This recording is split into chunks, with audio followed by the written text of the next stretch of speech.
Shalom, jumpa lagi dalam PA kali ini. Mari kita mau datang kepada Tuhan, kita akan berdoa. Puji nama Tuhan, Engkau Allah yang baik. Engkau Tuhan yang kami tinggikan. Biarlah saat ini Tuhan dalam PA kali ini kami rindu untuk bersekutu dalam Engkau Tuhan. Menikmati hadirat-Mu dalam pujian penyembahan kami. Dan juga menikmati firman-Mu yang sebentar akan dibentangkan oleh hamba-Mu. Pimpin ibadah kami dan kami rindu untuk masuk dan berjumpa dengan Engkau. Di dalam nama Yesus kami mulai PA kali ini. Di dalam nama Yesus, amin. Terpujilah nama-Mu Tuhan.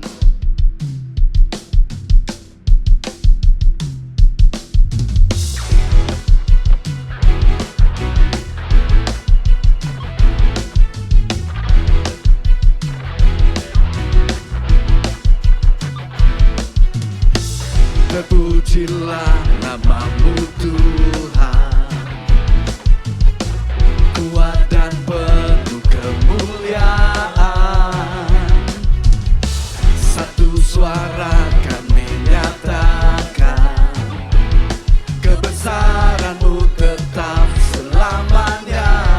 Terpujilah, terpujilah nama-Mu Tuhan, ajaib dan penuh keagungan. Satu hati kami nyatakan, kerajaan-Mu kekal selamanya. Yeah.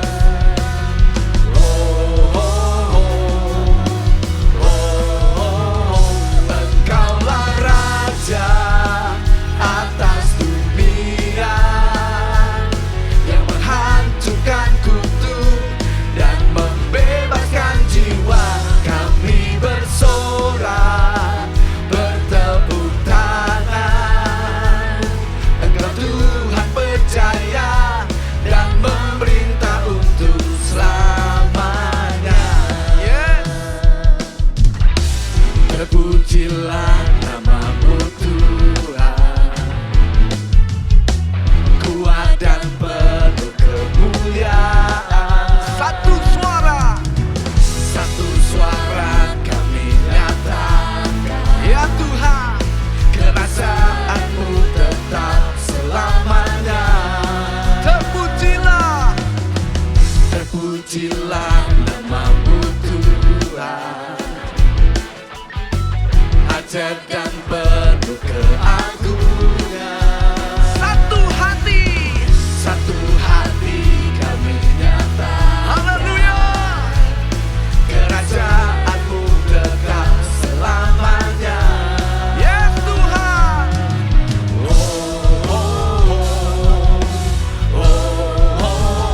Engkaulah Raja atas dunia, yang menghancurkan kutuk dan membebaskan jiwa. Kami bersorak, bertepuk tangan. Engkau Tuhan percaya dan memerintah. Engkaulah Raja atas dunia, yang menghancurkan kutuk dan membebaskan jiwa. Kami bersorak, bertepuk tangan. Engkau Tuhan percaya dan memerintah untuk. Engkaulah Raja atas dunia, yang menghancurkan kutuk dan membebaskan jiwa. Engkaulah Raja atas dunia, yang menghancurkan kutuk dan membebaskan jiwa. Kami bersorak, bertepuk tangan. Engkau Tuhan percaya dan memerintah untuk selamanya. Haleluya.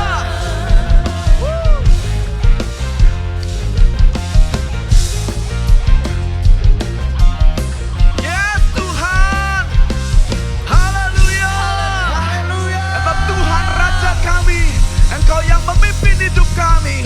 Oleh karena itu, hidup kami tidak akan sama lagi. Haleluya.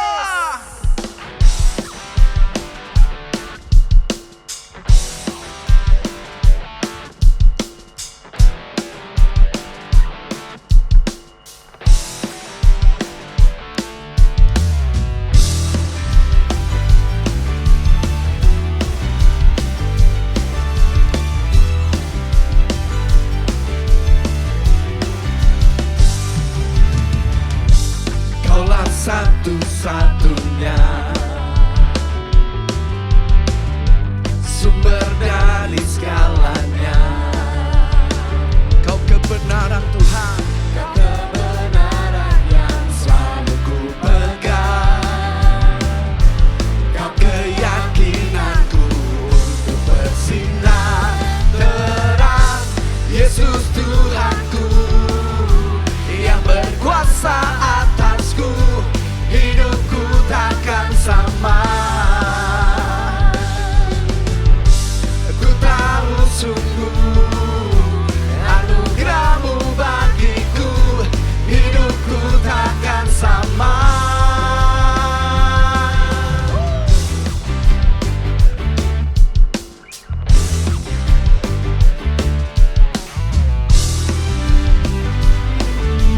Kaulah alasan kami hidup Tuhan.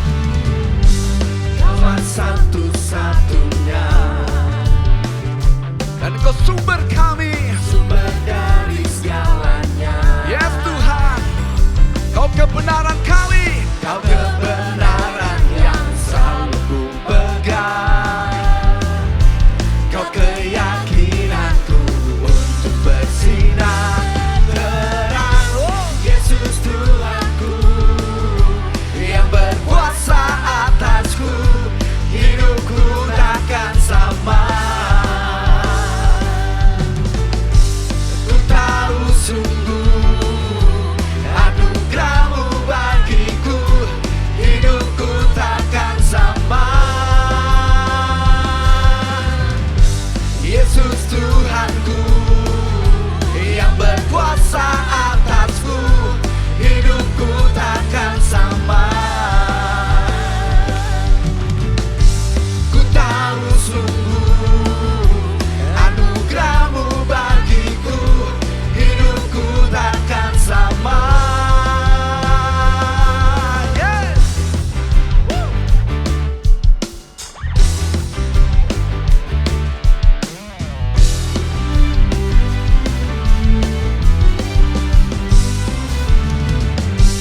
Kaulah satu-satunya Yes Tuhan, sumber dari segalanya. Kau kebenaran yang selalu ku pegang. Kau keyakinanku untuk bersinar terang. Yesus Tuhanku yang berkuasa atasku, hidupku takkan sama. kami tidak sama lagi. Ku tahu sungguh anugerah-Mu bagiku, hidupku takkan sama.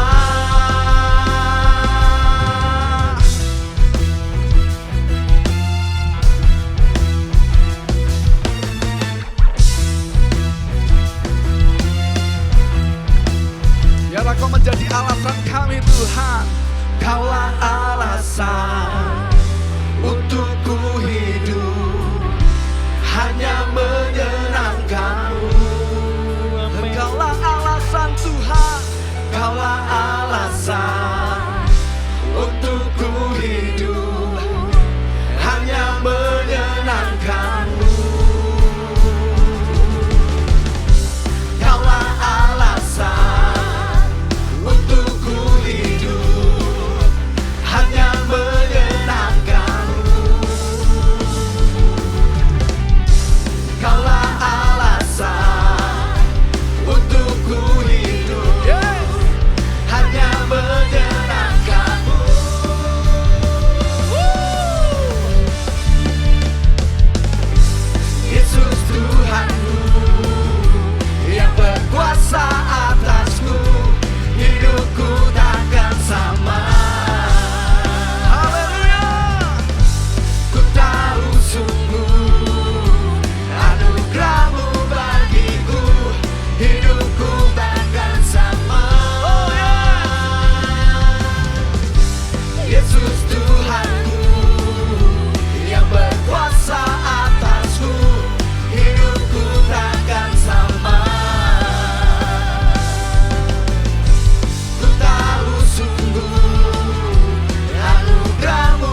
karena Dia kita boleh melihat kemuliaan demi kemuliaan.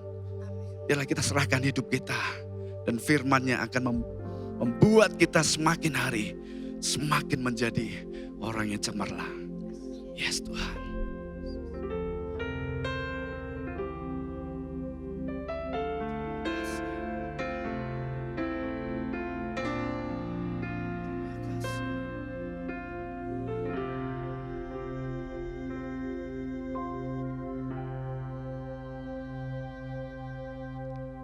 Engkau yang lebih tahu cara untuk membuka jalanku. Engkau yang lebih mengerti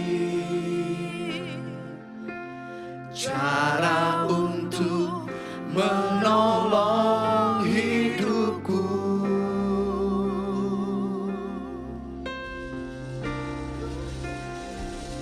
Ku percaya Kau Tuhan yang tak pernah gagal, menjadikanku lebih dari pemenang. Ku percaya Kau Tuhan yang tak pernah lalai, menepati janji-janji-Mu. Makasih Tuhan.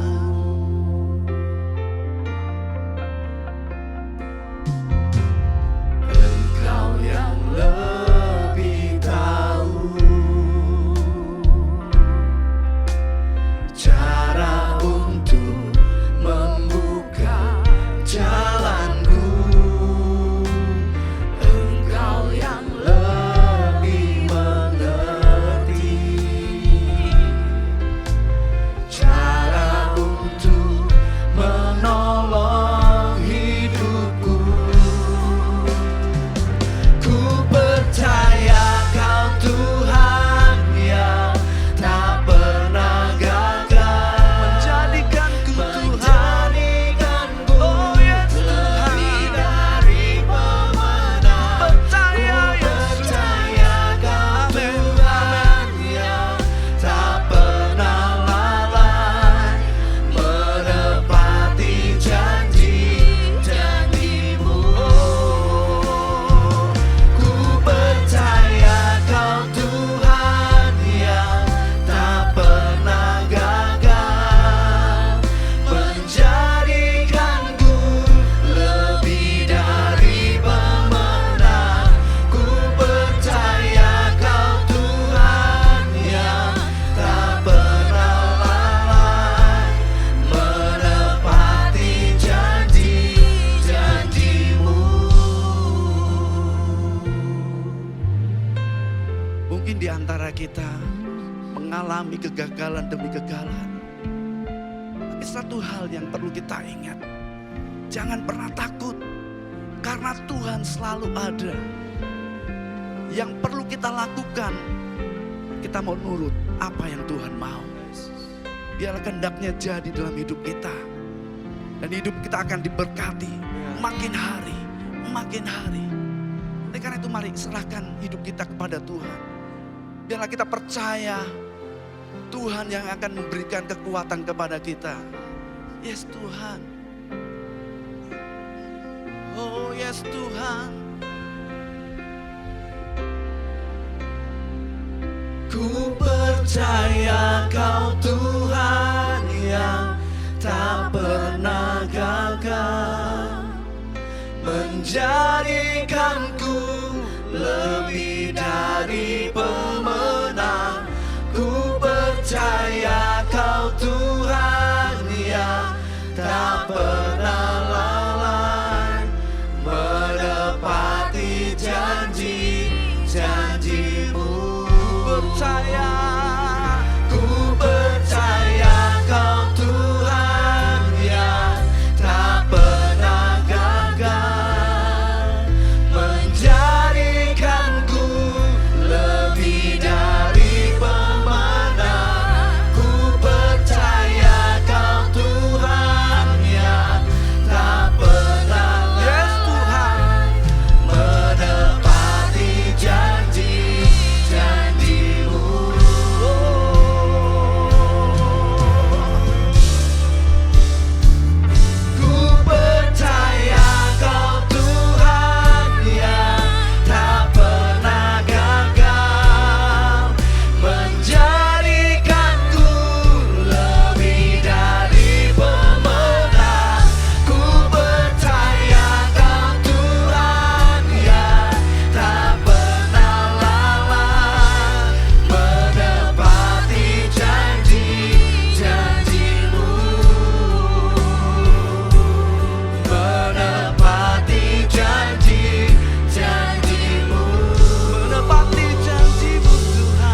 Kami bersyukur ya Tuhan untuk sore hari ini.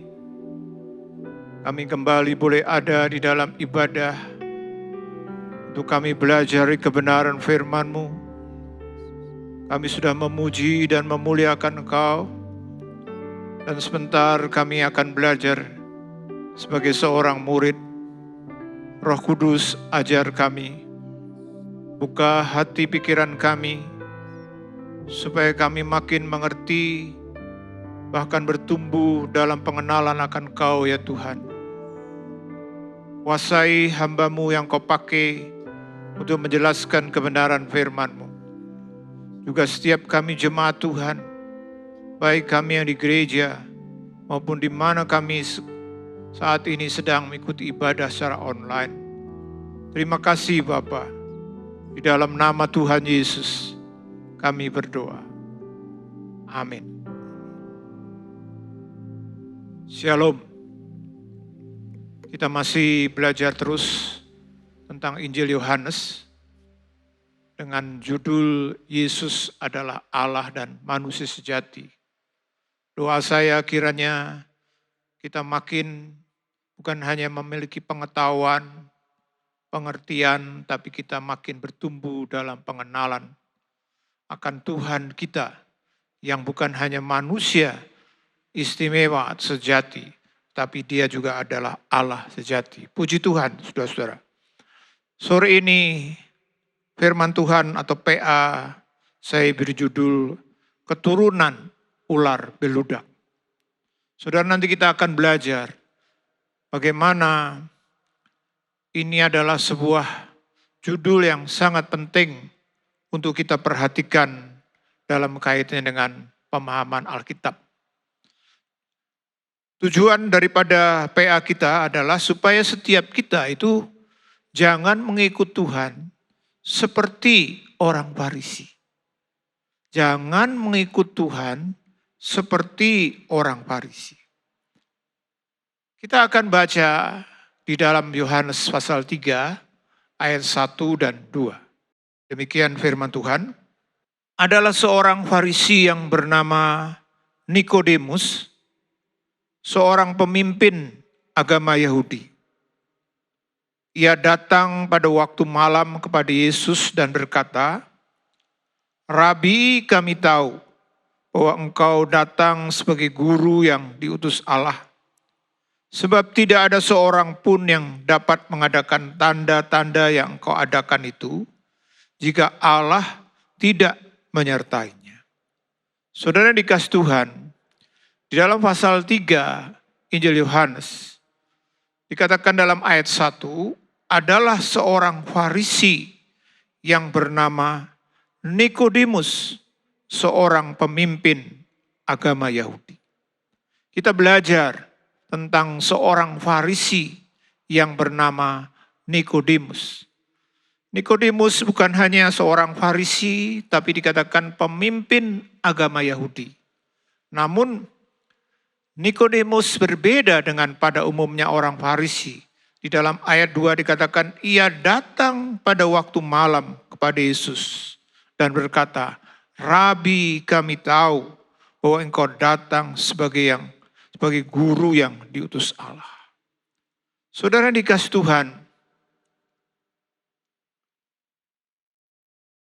Nikodemus itu berarti penakluk, pemenang bersama rakyat. Dia adalah seorang Farisi dan bukan hanya seorang Farisi, tapi dia juga adalah pemimpin agama Yahudi.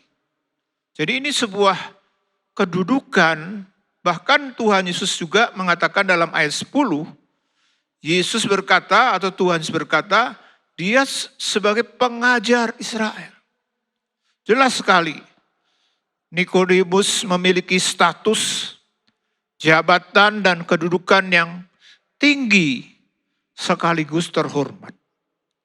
Saudara dikasih Tuhan, pada zaman Tuhan Yesus, itu ada 6.000 orang Farisi.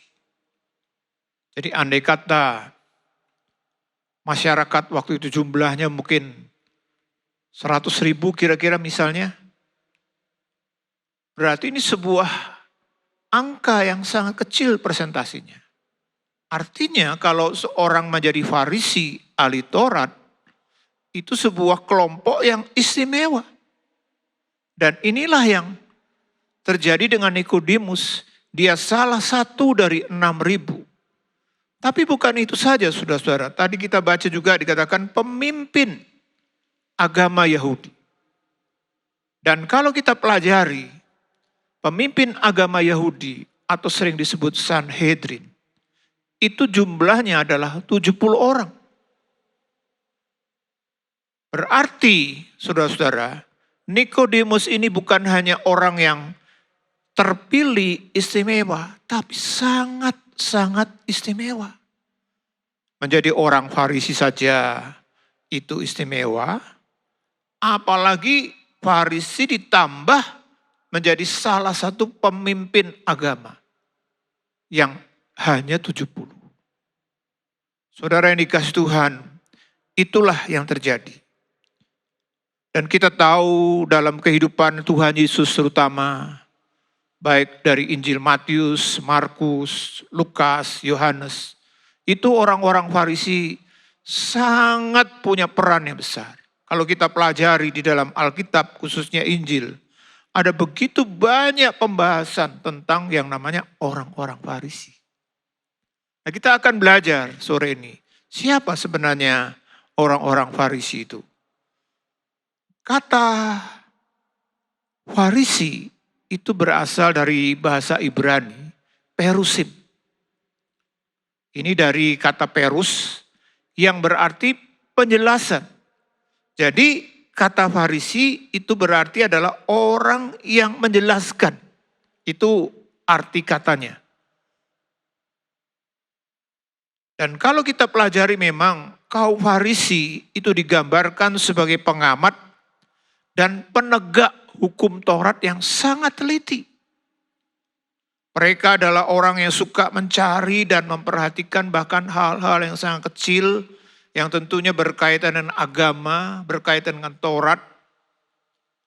Lalu kerangka pikir mereka itu adalah Allah mencintai orang yang taat hukum dan menghukum yang tidak patuh.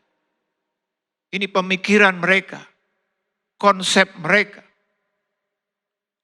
Orang Farisi muncul saudara-saudara awalnya itu adalah setelah zaman pembuangan di Babel. Pada waktu itu Ezra dan Nehemia mereka memimpin untuk pulang ke tanah Kanaan atau ke wilayah Yehuda. Nah, salah satu yang dilakukan Ezra dan Nehemia adalah menata kembali bagaimana Taurat itu perlu dijelaskan, diatur, menjadi pedoman.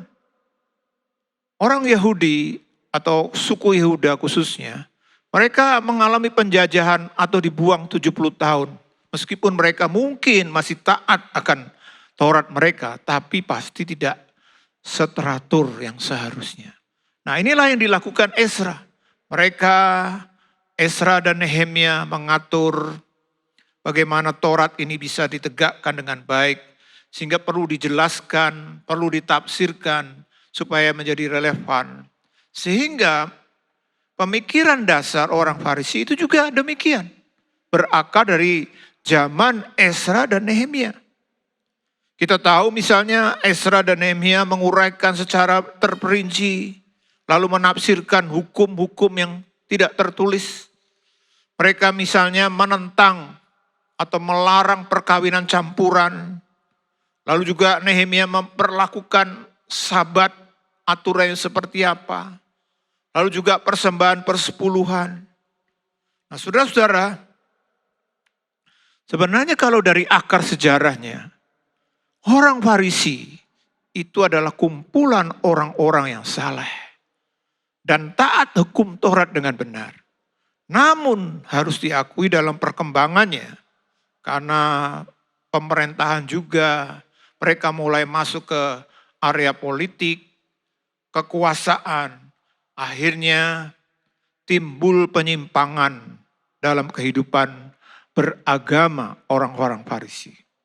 Kita akan belajar sore ini saudara-saudara, faktor-faktor yang menyebabkan kenapa yang tadinya orang Farisi adalah orang-orang atau kelompok yang sangat baik, elit, taat dan menegakkan hukum Taurat dengan benar, tapi justru mereka melakukan hal-hal yang salah dan salah satunya menentang Tuhan Yesus.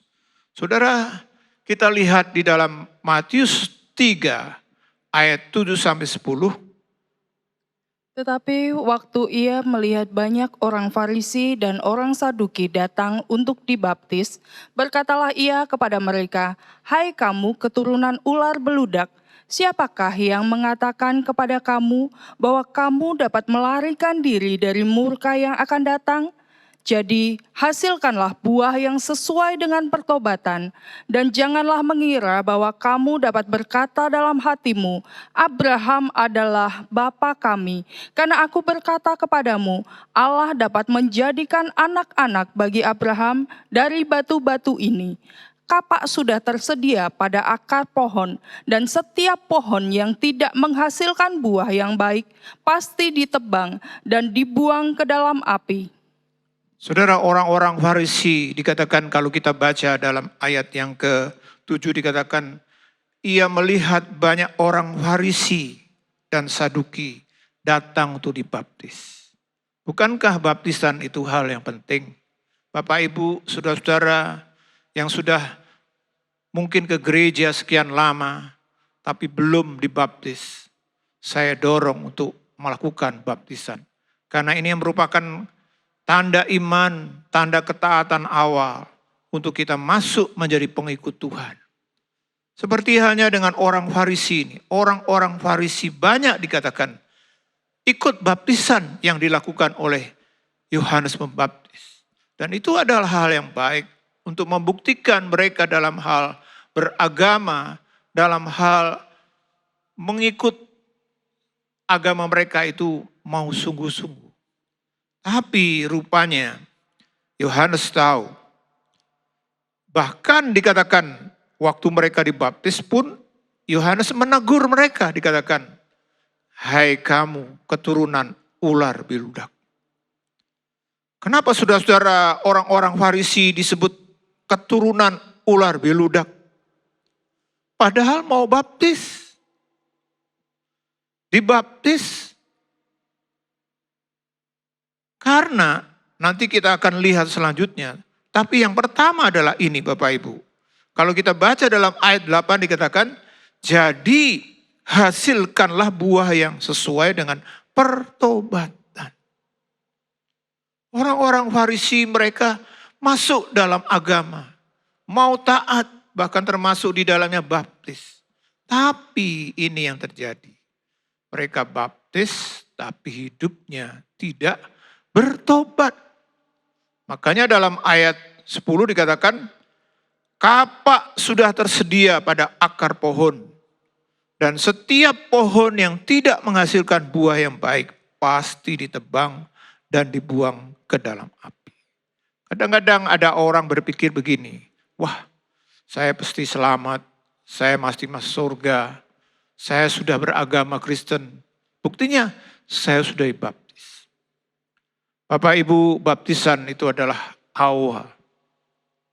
Seperti pintu masuk ke dalam sebuah ruang yang namanya hidup di dalam Tuhan dengan benar. Tapi kita juga harus betul-betul tunjukkan bahwa kita adalah pengikut Tuhan yang benar dengan cara apa? Hidup dengan bertobat. Nah inilah yang jadi masalah dari orang-orang Farisi. Titik awal yang salah. Sehingga sampai mereka disebut keturunan ular beludak. Karena apa? Karena mereka orang-orang Farisi ini hidup keagamaannya terutama hal-hal yang berkaitan dengan aturan-aturan. Liturgi, ibadah, korban. Semuanya mereka lakukan dengan baik dan benar. Bahkan begitu terperinci nanti kita akan lihat. Tapi sayang, hidup keagamaan mereka tidak disertai dengan pertobatan yang benar.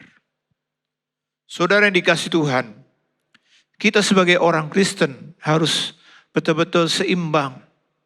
Jangan sampai begini, di satu sisi ekstrim, kiri mengatakan, yang penting saya itu hidup baik. Yang penting hati saya jujur. Tapi kita nggak pernah beribadah, nggak pernah berkorban, nggak pernah melayani. Itu hal yang tidak benar. Tapi sebaliknya ekstrim kanan adalah orang yang seperti Farisi ini. Yang penting saya beribadah ke gereja tiap minggu, memberi persepuluhan, mungkin bahkan puasa, tapi hidupnya, hatinya itu tidak benar. Nah, ini juga tidak boleh. Kita sebagai orang-orang Kristen atau orang-orang yang percaya, kita harus punya keseimbangan yang benar, hati yang benar, perilaku yang benar, motivasi yang benar, lalu hal-hal yang kita lakukan juga benar. Saudara, kita lihat bagaimana perilaku ibadah atau keagamaan orang Farisi.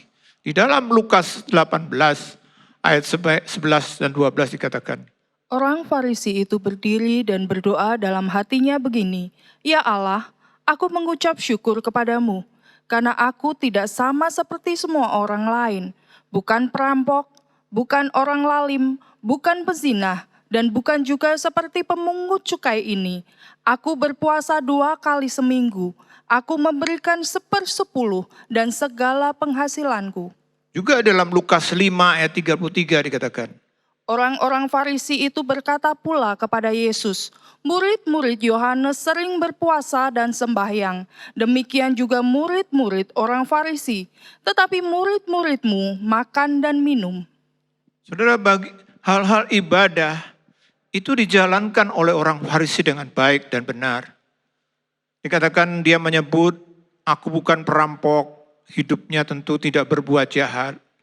Aku bukan orang lalim, bukan pezina, tidak ada dalam dosa perzinahan. Lalu juga bukan seperti pemungut cukai yang ngambil uang rakyat. Bukankah ini baik? Dan memang itu harus kita lakukan. Kalau kita betul-betul mau menjadi pengikut Tuhan yang benar, tunjukkan hidup kita betul-betul hidup yang tidak melakukan kejahatan. Lalu bukan itu saja saudara-saudara. Orang Farisi dikatakan apa? Berpuasa. Bahkan dikatakan 2 kali seminggu.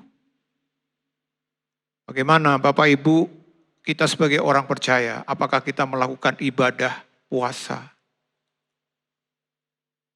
Boro-boro 2 kali seminggu, sekali seminggu saja coba. Apakah kita sudah melakukan? Atau mungkin 2 minggu sekali? Ini sebuah perilaku ibadah yang benar. Kalau bisa 2 kali seminggu, waduh.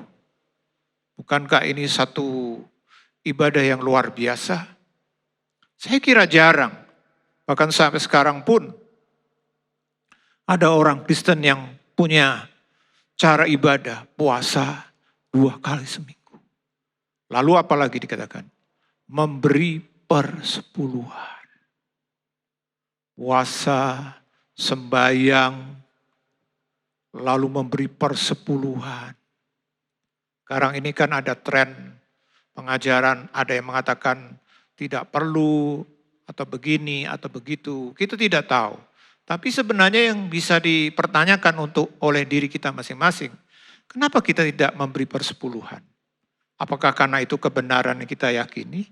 Atau jangan-jangan ada motivasi lain? Di mana sebenarnya kita itu tidak mau memberi persembahan. Padahal kalau kita sungguh-sungguh ikut Tuhan, kalau kita cinta Tuhan, pasti kita memberikan persembahan yang terbaik. Jangankan 1/10, mungkin 50%, seperti hanya dengan misalnya Sakyus, itu kita akan beri. Saudara yang dikasihi Tuhan, ini yang terjadi dengan orang-orang Farisi dalam hidup ibadah mereka. Lalu juga kalau kita baca dalam Matius 23 ayat 23. Celakalah kamu, hai ahli-ahli Taurat dan orang-orang Farisi, hai kamu orang-orang munafik, sebab persepuluhan dari selasih, adas manis, dan jintan yang kamu bayar, tetapi yang terpenting dalam hukum Taurat kamu abaikan, yaitu keadilan dan belas kasihan dan kesetiaan. Yang satu harus dilakukan dan yang lain jangan diabaikan. Saudara, dikatakan bahkan tadi kita baca persepuluhan ini contohnya. Jujur saja kalau saya ditanya, apakah Bapak melakukan persepuluhan seperti yang dilakukan oleh orang Farisi, saya katakan tidak. Coba bayangkan kalau ada di saat yang sekarang ini. Persepuluhan bukan hanya soal uang, tapi dikatakan selasih, adas manis, jintan. Artinya ini hal-hal yang kaitannya dengan dapur. Kalau kita dapat misalnya garam 1 kilo atau mungkin setengah kilo, pernahkah kita menyisihkan sekian on untuk persepuluhan? Kalau kita mungkin mendapat buah 10, pernahkah kita sisihkan 1 buah untuk persepuluhan? Saya akui saya tidak melakukan sampai seperti itu. Tapi saudara lihat orang Farisi ahli Taurat melakukan seperti itu. Tapi sayang sekali lagi ibadah mereka, keagamaan mereka yang begitu baik itu tidak seimbang. Karena Tuhan berkata apa? Karena yang lain itu apa? Keadilan, belas kasihan, kesetiaan. Itu mereka tidak ada, yang penting persepuluhan. Hatinya kayak apa. Nah, kita tidak boleh Bapak Ibu. Jangan sampai misalnya kita memberi persembahan tapi hati kita grundel, terpaksa. Itu bukan ibadah yang Tuhan kehendaki. Makanya kenapa mereka seperti itu? Bahkan Tuhan berkata dalam Lukas 16 ayat 14 dikatakan, Semuanya itu didengar oleh orang-orang Farisi, hamba-hamba uang itu, dan mereka mencemoohkan dia. sudah lihat hamba-hamba uang. Jadi keagamaan mereka begitu kacau, begitu tidak baik. Di satu sisi ibadahnya, mungkin pelayanannya, puasanya luar biasa. Tapi hatinya tidak benar. Lalu apa lagi? Ternyata mereka punya motif-motif yang salah dalam kaitan dengan uang. Hamba-hamba uang. Saudara ini kasih Tuhan, inilah kondisi keadaan pola dari orang-orang Farisi dalam beribadah dan beriman. Walaupun juga kalau kita baca dalam Lukas 23 ayat 8 dikatakan, Sebab orang-orang Saduki mengatakan bahwa tidak ada kebangkitan dan tidak ada malaikat atau roh.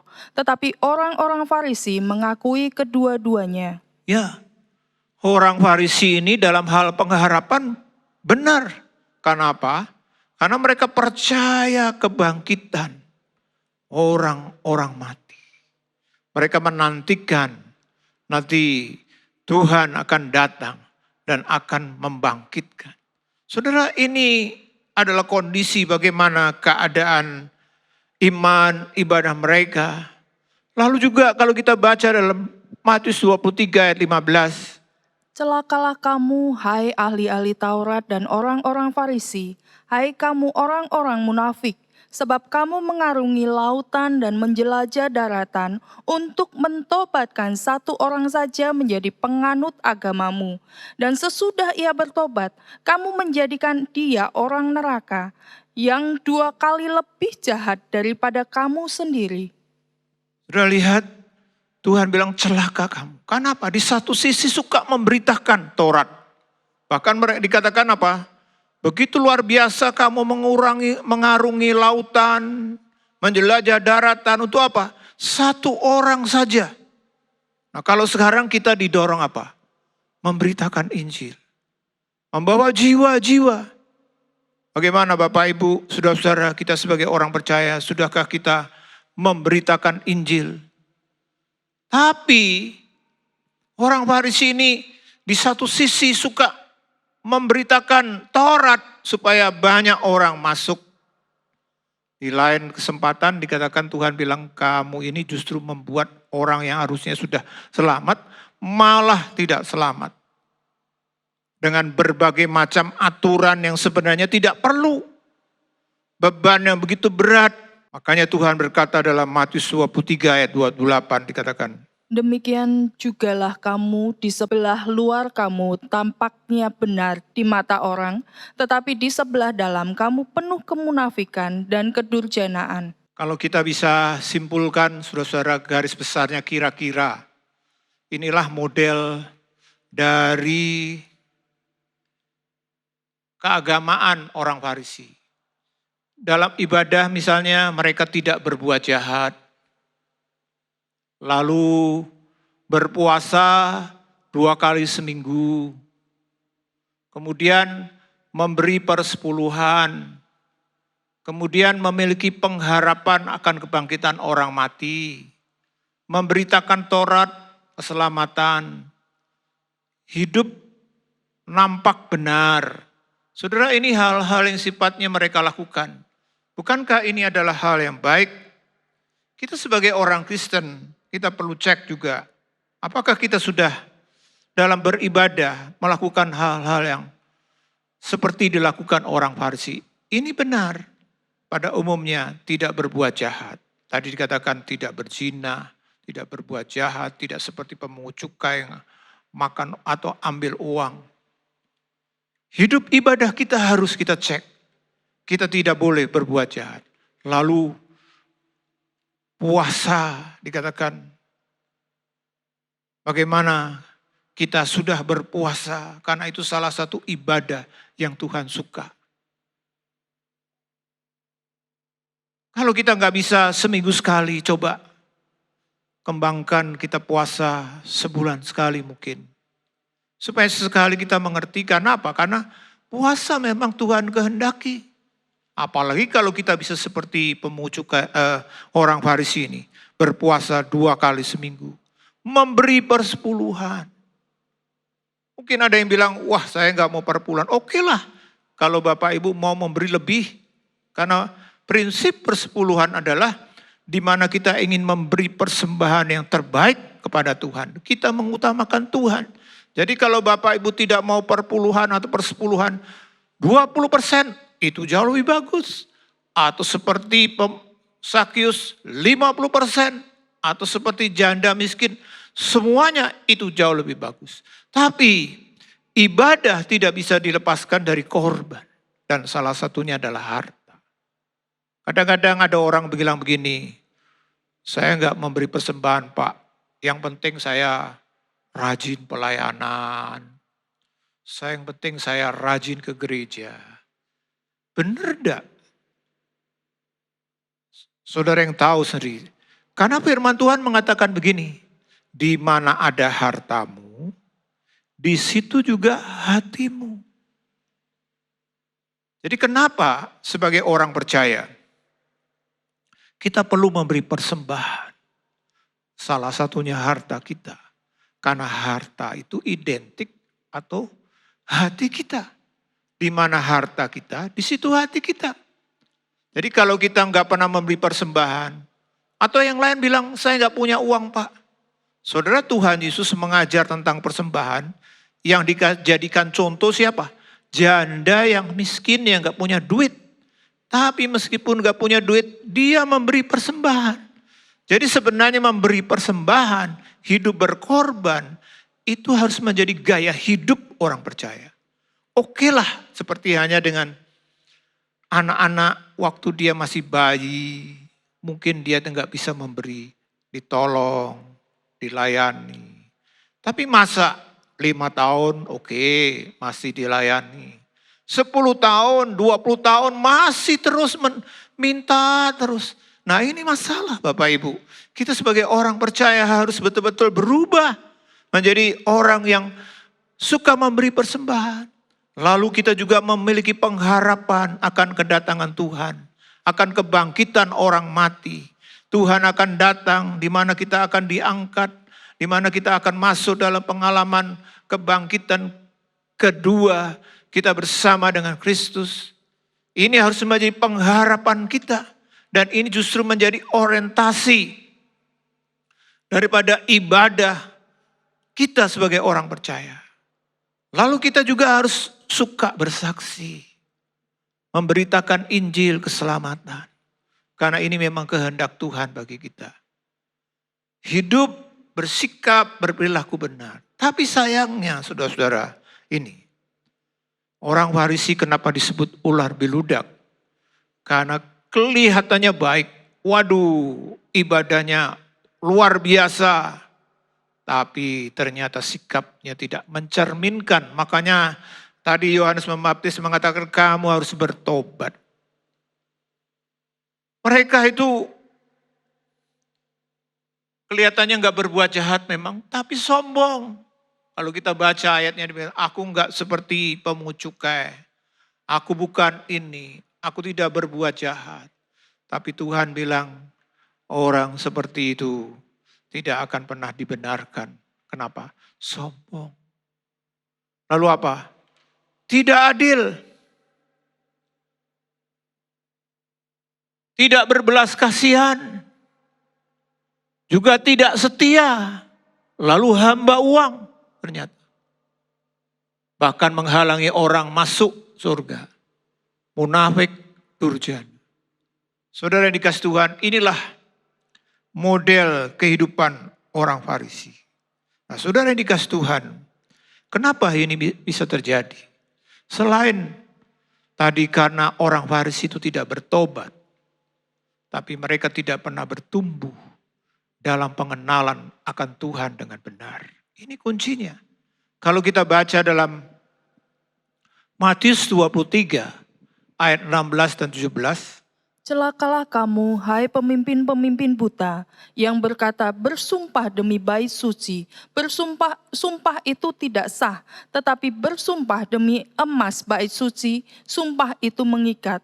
Hai kamu orang-orang bodoh dan orang-orang buta, apakah yang lebih penting, emas atau bait suci yang menguduskan emas itu? Nah, saudara lihat, kenapa orang Farisi ini hidup keagamaannya begitu kacau? Kelihatan benar tapi sebenarnya tidak. Karena yang pertama tadi tidak ada pertobatan. Lalu yang kedua, mereka itu buta dikatakan. Mereka tidak pernah mengenal kebenaran. Disebut buta, bodoh. Dan kalau kita baca dalam Matius 13 ayat 15, meskipun mereka itu diajar Tuhan Yesus, tapi ini yang terjadi. Sebab hati bangsa ini telah menebal, dan telinganya berat mendengar, dan matanya melekat tertutup, supaya jangan mereka melihat dengan matanya, dan mendengar dengan telinganya, dan mengerti dengan hatinya, lalu berbalik sehingga aku menyembuhkan mereka. Saudara, ini kuncinya. Hati bangsa ini termasuk orang Farisi menebal, keras. Telinganya walaupun Tuhan Yesus itu bukankah saya membayangkan Bapak Ibu dalam imajinasi saya. Andai kata yang ada di mimbar ini adalah Tuhan Yesus. Dan tiap minggu yang berkhotbah adalah Tuhan Yesus. Saudara, saya yakin saudara akan sepakat dengan saya. Gereja ini gak perlu lama akan menjadi tempat yang penuh. Kenapa? Tuhan Yesus yang ngajar sendiri. Yang ngadakan KKR, bayangkan, waduh mungkin seperti halnya dengan terjadi peristiwa kegerakan atau kebangunan rohani. Mereka ibadah bukan hanya seminggu sekali, tapi tiap hari. Kalau Bapak Ibu pernah mendengar misalnya kegerakan yang terjadi di Toronto beberapa tahun yang lalu, atau mungkin di Pensacola. Mereka beribadah bukan seminggu sekali, setiap hari. Bahkan supaya mereka bisa dapat tempat duduk yang baik, mereka rela untuk nunggu, berkemah di sekitar gereja. supaya kalau nanti gereja buka langsung. Banyak yang tidak dapat tempat. Saya membayangkan kalau Tuhan Yesus hadir secara fisik. Karena kalau kita baca dalam Yohanes, dikatakan bahwa kalau andai kata setiap apa yang dilakukan Tuhan Yesus, mujizat-mujizatnya itu ditulis, buku seluruh dunia nggak cukup. Artinya apa Bapak Ibu? Walaupun mungkin kita bilang itu hanya sebagai semacam gambaran yang bersifat hiperbola. Tapi saya yakin Tuhan Yesus itu langkah demi langkah mujizat. Lalu apa yang dia katakan, pengajarannya dikatakan penuh kuasa. Tapi saudara lihat, meskipun pribadi yang sedemikian ini ada di tengah-tengah orang Farisi, bangsa Yahudi waktu itu, mereka tidak pernah ketemu dan berjumpa dengan Yesus yang adalah Mesias mereka. Saudara yang dikasih Tuhan, mereka buta. Mereka bodoh tetap. Karena apa? Karena mereka sudah mengeraskan hati. Mereka tidak mau mendengar dengan benar. Mereka tidak mau memperhatikan dengan benar. Sehingga dikatakan dalam ayat yang ke-15 tadi, Matius 13, supaya jangan mereka melihat dengan matanya, mendengar dengan telinganya, dan mengerti dengan hatinya, lalu berbalik. Mereka tidak pernah punya pengenalan yang benar akan Tuhan dan firman-Nya. Saudara dikasih Tuhan, karena mereka sudah salah. Mereka nggak kenal dengan benar, malah ini yang mereka lakukan. Kalau kita baca dalam Markus 7 ayat 8-9. Perintah Allah kamu abaikan untuk berpegang pada adat istiadat manusia. Yesus berkata pula kepada mereka, sungguh pandai kamu mengesampingkan perintah Allah, supaya kamu dapat memelihara adat istiadatmu sendiri. Saudara yang dikasih Tuhan, salah satu ekses daripada orang Farisi ini di mana mereka menafsirkan Taurat, membuat aturan-aturan lama-lama, bahkan dikatakan ini tegur oleh Tuhan Yesus sendiri. Kamu itu begitu asik untuk hal-hal apa? Yang sifatnya adat istiadat manusia. Sampai-sampai bahkan adat istiadat itu justru dibuat pedoman lebih daripada firman Tuhan. Lebih daripada Taurat itu sendiri. Sehingga Tuhan Yesus menegur. Kamu itu berpegang pada adat istiadat tapi perintah Allah diabaikan. Misalnya mereka soal makan, sebelum makan cuci tangan dulu. Ini kan sebenarnya sebuah kebiasaan, oke lah kebiasaan yang baik, sehat. Tapi gara-gara nggak cuci tangan, dipersoalkan, dianggap sebagai melanggar hukum. Waduh. Apalagi kalau bicara soal sabat, makanya Tuhan Yesus sengaja mendobrak pola ini yang sebenarnya tidak benar. Bukan berarti Tuhan tidak menghargai sabat. Bahkan Tuhan Yesus bilang, aku ini adalah Tuhan dari sabat. Tapi mereka begitu hal-hal yang istilahnya pertil-pertil atau hal-hal yang sifatnya tetek bengek yang harusnya nggak perlu diurus, malah itu justru yang dipersoalkan, yang ditegakkan. Makanya Tuhan bilang kamu ini salah. Saudara dikasih Tuhan, kita juga perlu menjaga keseimbangan. Bukan berarti adat atau mungkin nilai-nilai lain dalam masyarakat, keluarga, tradisi yang lain itu tidak boleh. Bukan Bapak Ibu. Tapi kita harus ingat, perintah Allah, firman Allah tetap harus menjadi dasar dan pedoman dalam melaksanakan dan menilai semua yang lain. Jangan sampai sebaliknya. Nah ini terjadi juga misalnya dalam keluarga. Kenapa Bapak Ibu misalnya terjadi perceraian? Padahal dilakukan oleh orang Kristen. Kita tahu Alkitab jelas mengatakan bahwa menikah itu tidak boleh bercerai. Tapi ada orang-orang tertentu yang karena adat, karena keyakinan, karena kepercayaan dari keluarga atau mungkin mereka mengatakan, pernah misalnya saya mendengar orang bilang begini, istri dan orang tua itu digambarkan seperti ini, itu keyakinan keluarga. Kalau digambarkan seperti tangan dan lengan baju, seperti ini saya misalnya pakai lengan baju panjang. Ya, lengan baju yang panjang. Kalau ada masalah, ada orang bilang, lebih baik mana yang dipotong? Lengan baju atau tangan itu sendiri?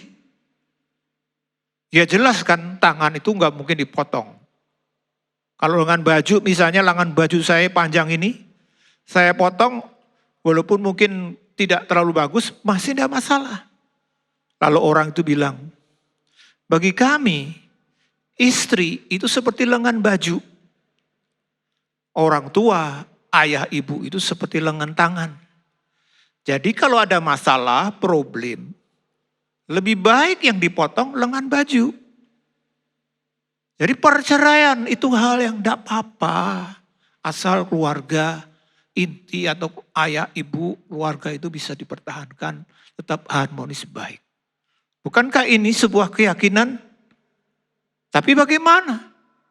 Seringkali ini lebih diunggulkan, lebih dipegang dari firman Tuhan. Padahal firman Tuhan bilang tidak boleh bercerai. Suami dan istri waktu menikah, suami itu meninggalkan ayah dan ibunya, lalu bersatu dengan istrinya. Artinya apa? Orang tua punya peran yang berbeda. Waktu dia masih menjadi anak yang bujang, belum menikah, dia di bawah orang tua. Tapi setelah menikah, dia seperti punya komunitas tersendiri. Bukan berarti putus hubungan, tapi tidak. Tidak, peran orang tua menjadi berbeda. Nah ini bukankah ini sebuah keyakinan, salah satu contoh saja dalam masyarakat yang seringkali membuat akhirnya rumah tangga itu menjadi tidak harmonis. Saudara-saudara yang dikasih Tuhan, kita perlu belajar. Jangan seperti orang Farisi.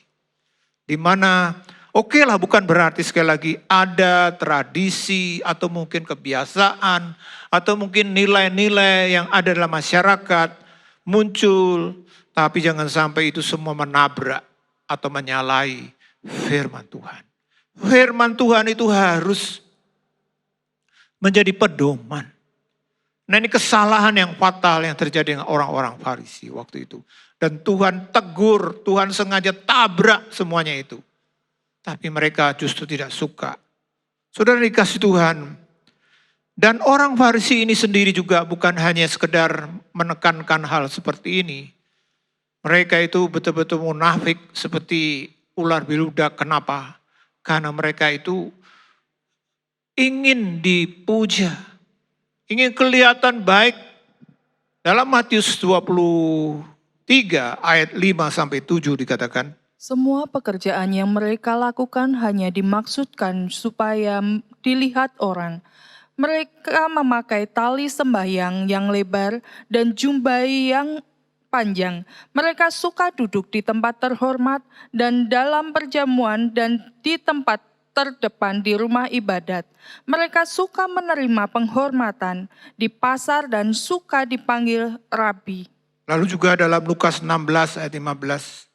Lalu ia berkata kepada mereka, kamu membenarkan diri di hadapan orang, tetapi Allah mengetahui hatimu, sebab apa yang dikagumi manusia dibenci oleh Allah.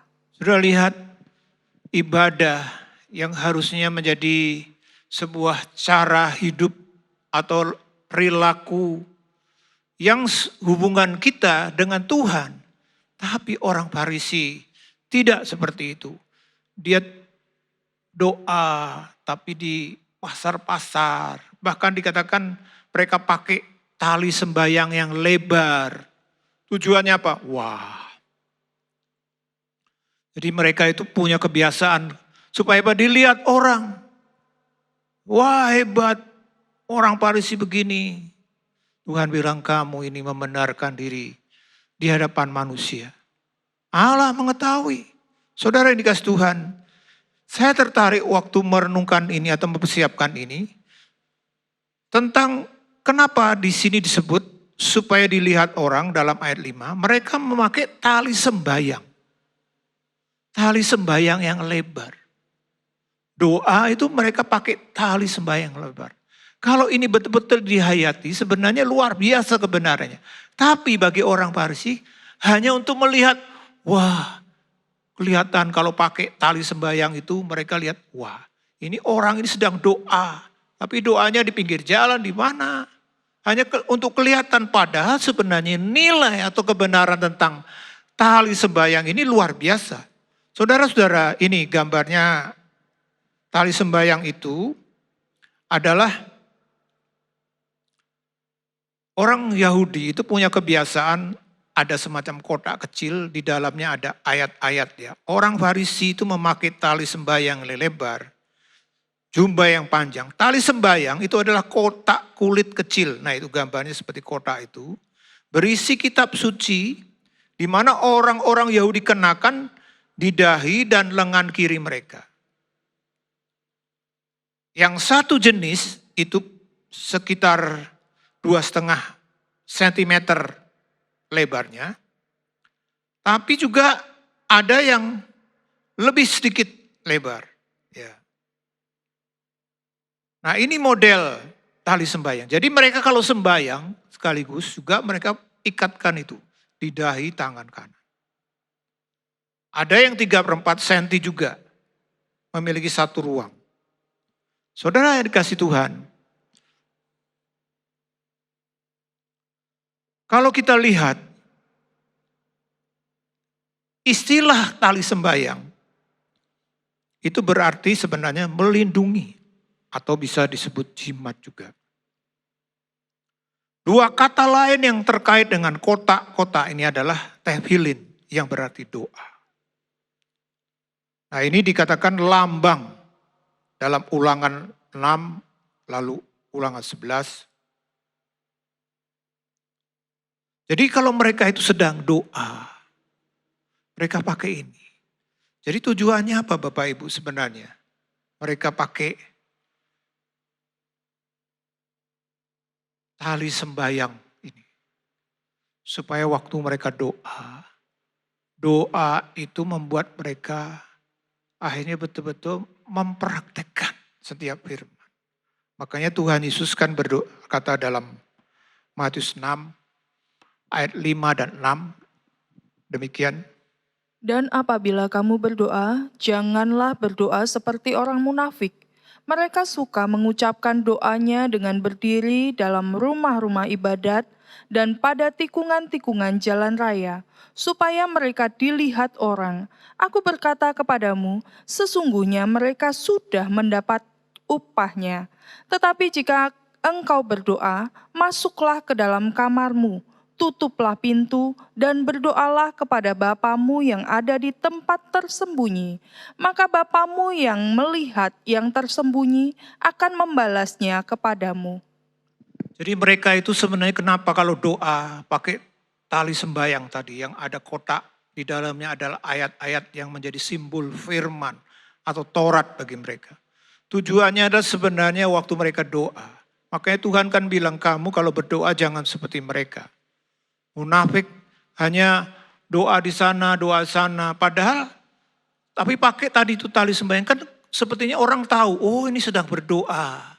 Tapi Tuhan bilang kalau pakai seperti itu, kamu masuk kamar. Artinya apa? Supaya betul-betul waktu kamu doa, makanya doa yang benar itu Tuhan kan bilang dalam selanjutnya. Kalau kamu berdoa, kamu berkata, Bapa kami yang di surga. Dikuduskanlah namamu, datanglah kerajaan, jadilah kehendakmu di bumi seperti di surga. Artinya apa? Dengan firman yang ditaruh di dahi, di kanan, waktu doa, kita diingatkan bahwa doa yang benar itu menghasilkan hidup taat akan firman. Itu doa. Jadi kalau orang banyak doa tapi hidupnya tidak taat akan firman. Makanya kadang-kadang ada orang bilang lebih baik ya kan, so on ketaatan daripada 1 ton mungkin doa. Itu sebuah dalil yang kurang pas. Doa yang benar itu pasti menghasilkan ketaatan. Firman itu makin nyata. Kehendak Tuhan makin nyata. Makanya kalau ada orang yang suka berdoa, tapi hidupnya tidak taat firman, itu salah Bapak Ibu. Kita perlu koreksi. Kalau kita menjadi orang Kristen yang suka berdoa, wah ikut doa A, doa B, ini, wah sampai orang bilang ini pendoa yang luar biasa. Tapi hidupnya nggak pernah berubah, itu salah. Doa itu membuat kita makin berubah, makin taat. Kalau enggak, berarti kita seperti orang Farisi tadi, hanya untuk, wah ini pendoa loh, hebat ya ikut ini. Hanya untuk kelihatannya dirinya. Orang Farisi kan begitu. Ditegur Tuhan Yesus, kamu itu pakai tali sembayang. Doa di pasar, di sini, di situ. Saudara yang kasih Tuhan, orang Farisi, orang yang suka mencari kemuliaan diri, bukan kemuliaan Tuhan.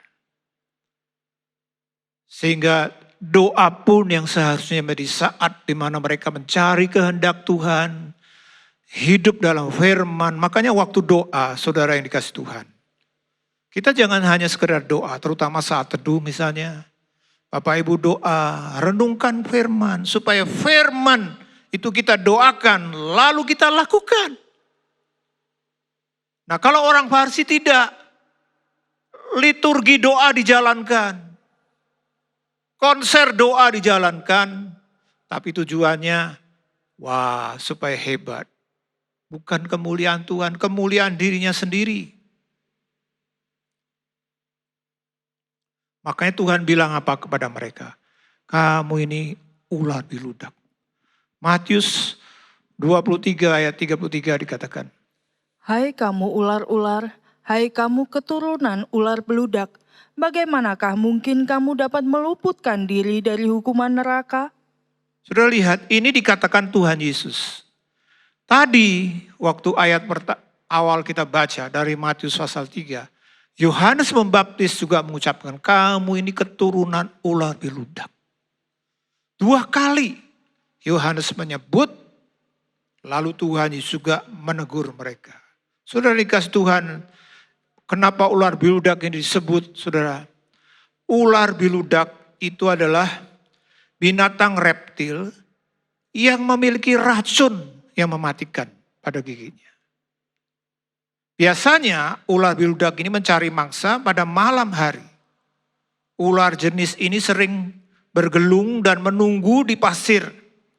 Sampai kalau ada mangsanya keluar atau lewat, langsung dimakan, diserang. Rasul Paulus pernah mengalami digigit ular beludak dalam Kisah Rasul 28 ayat 1-6. Memang beracun, saudara. Lalu kaitannya apa? Kenapa orang-orang Farisi itu disebut seperti ular beludak? Karena ular beludak itu kalau dilihat menurut jenisnya dikatakan binatang yang tidak menakutkan walaupun ular. Fisiknya, dari fisiknya itu disebut pendek dan gemuk. Jadi orang mungkin enggak apa-apa, tapi ternyata bahayanya luar biasa. Saudara, jadi ular beludak ini menggambarkan tentang kemunafikan. Tapi sebenarnya kejam luar biasa. Dan itulah yang terjadi dengan orang-orang Farisi. Makanya ternyata pada akhirnya karena mereka tidak punya pertobatan yang benar. Karena mereka punya motivasi yang salah dalam hidup mereka. Mereka tidak pernah mengenal kebenaran. Sehingga yang terjadi, orang Farisi yang notabene adalah pemimpin agama, mereka justru yang menentang Yesus. Kalau kita baca dalam Matius 12 ayat 23 dan 24 dikatakan. Maka takjublah sekalian orang banyak itu, katanya, ia ini agaknya anak Daud. Tetapi ketika orang Farisi mendengarnya, mereka berkata dengan Beelzebul, penghulu setan, ia mengusir setan. Lalu dalam ayat 31, 32 dikatakan, Sebab itu aku berkata kepadamu, segala dosa dan hujat manusia akan diampuni, tetapi hujat terhadap Roh Kudus tidak akan diampuni. Apabila seorang mengucapkan sesuatu menentang anak manusia, ia akan diampuni. Tetapi jika ia menentang Roh Kudus, ia tidak akan diampuni. Di dunia ini tidak, dan di dunia yang akan datang pun tidak. saudara lihat menghujat Roh Kudus. Kenapa disebut menghujat Roh Kudus? Karena Tuhan Yesus waktu mengusir setan, menyembuhkan orang sakit, membangkitkan orang mati, jelas sekali dengan kuasa Tuhan. Itu jelas sekali dilihat. Tapi orang Farisi itu kekerasan hati mereka. Mereka nyebut apa? Ini Tuhan Yesus mengusir dengan Beelzebul, penghulu setan. Wah, Tuhan bilang kamu menghujat Roh Kudus. Nah, kalau sudah seperti ini, artinya apa? Mereka tidak pernah diampuni. Keras. Sehingga tidak heran saudara-saudara. Justru yang membunuh Tuhan Yesus itu adalah orang yang beragama. Dalam hal ini ahli Taurat. Pemimpin agama. Bukan yang kafir. Bukan yang memang hidupnya itu jahat. Tidak. Orang yang menyebut dirinya pemimpin agama, ahli Taurat, yang taat beragama kelihatannya justru yang membunuh Tuhan Yesus. Bukankah ini sebuah ironi, saudara-saudara? Itulah kondisi dari orang Farisi. Maka Tuhan bilang dalam Matius 5 ayat 20.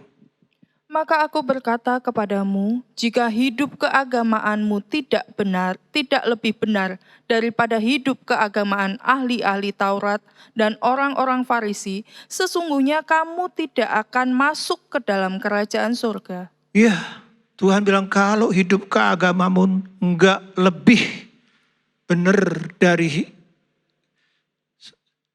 orang Farisi, kamu enggak bisa. Kenapa? Karena hidup keagamaan orang Farisi itu pada dasarnya berpusat pada diri sendiri. Dan kebenaran sendiri yang mereka bangun, termasuk tadi adat dan seterusnya. Bukan berpusat pada Tuhan dan kebenarannya. Bapak Ibu, saudara-saudara yang kasih Tuhan, memang meskipun secara umum orang Farisi adalah buruk. Tapi ternyata di tengah-tengah keburukan dari orang Farisi, masih ada muncul hal yang baik, orang yang baik, yaitu Nikodemus. Siapa Nikodemus? Dia orang Farisi dan pemimpin agama Yahudi yang begitu baik. Tidak seperti orang Farisi pada umumnya. Kita akan belajar dalam PA selanjutnya. Tapi yang jelas saudara-saudara, Nikodemus adalah contoh bagaimana orang itu harus berani kalau mau. Karena apa? Semua orang Farisi rusak pada umumnya. Ini muncul bukan hanya Farisi loh. Pemimpin agama. Dia berani, beda. Melawan arus ketidakbenaran. Makanya Tuhan Yesus berkata dalam Lukas 9 ayat 23. Katanya kepada mereka semua, setiap orang yang mau mengikut aku, ia harus menyangkal dirinya, memikul salibnya setiap hari dan mengikut aku. Ya, orang yang mau ikut Tuhan harus berani menyangkal diri. Bukan hanya menyangkal orang lain. Diri aja harus disangkal. Berani pikul salib, ikut aku. Saudara, inilah model dari Nikodemus yang kita akan coba gali lebih dalam PA kita selanjutnya. Tapi yang jelas malam ini kita diingatkan supaya kita betul-betul menjadi orang Kristen yang benar. Tidak seperti orang Farisi yang munafik, tapi cara hidupnya sebenarnya adalah salah. Puji Tuhan, maka kita sebagai orang Kristen harus belajar menjadikan Tuhan itu yang utama. Menjadi sembahan kita, bukan diri kita, bukan kebenaran kita. Saya ajak Bapak Ibu untuk berdiri. Juga Bapak Ibu yang di rumah. Kita nyanyikan nyanyian Kami Memuji Kebesaran-Mu. Ajaib Tuhan. Ajaib Tuhan.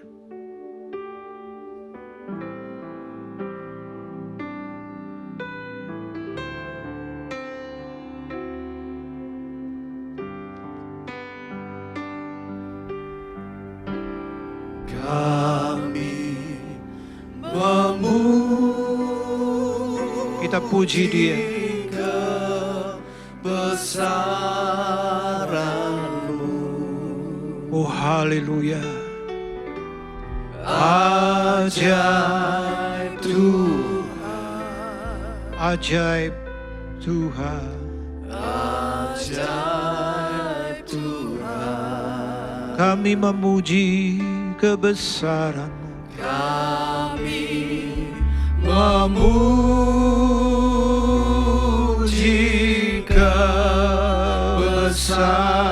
kebesaran-Mu.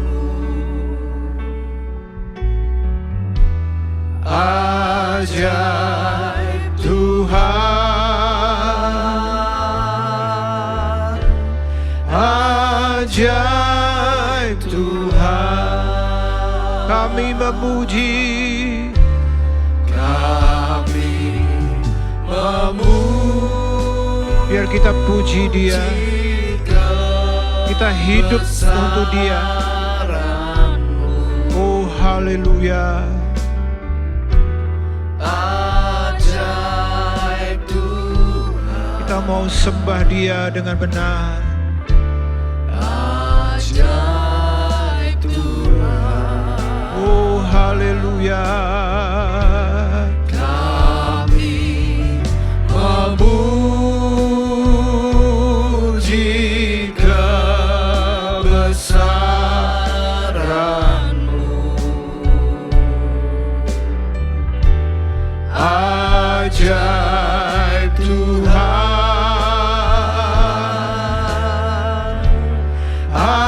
ajaib Tuhan.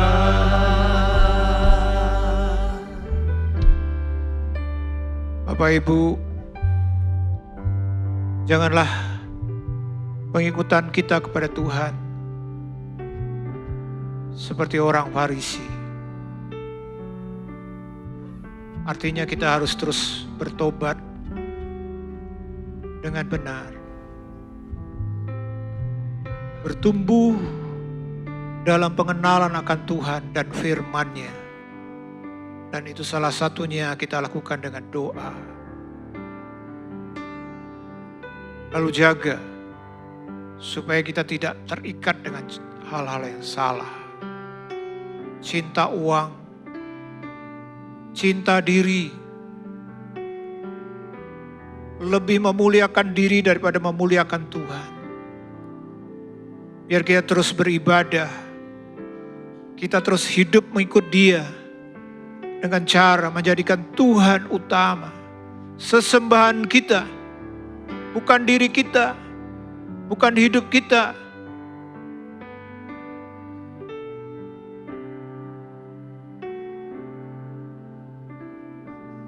Terima kasih Tuhan, Kau ajar kami supaya kami diingatkan.